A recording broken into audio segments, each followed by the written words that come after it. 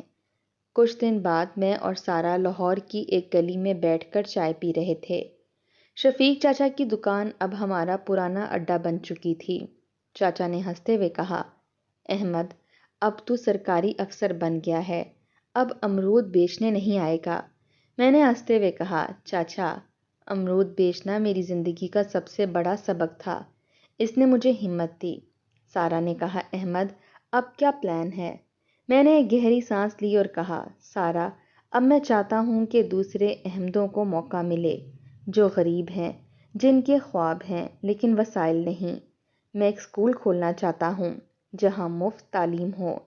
سارا نے مسکرا کر کہا، یہ فیضان کا خواب ہے احمد، اور میں تیرے ساتھ ہوں۔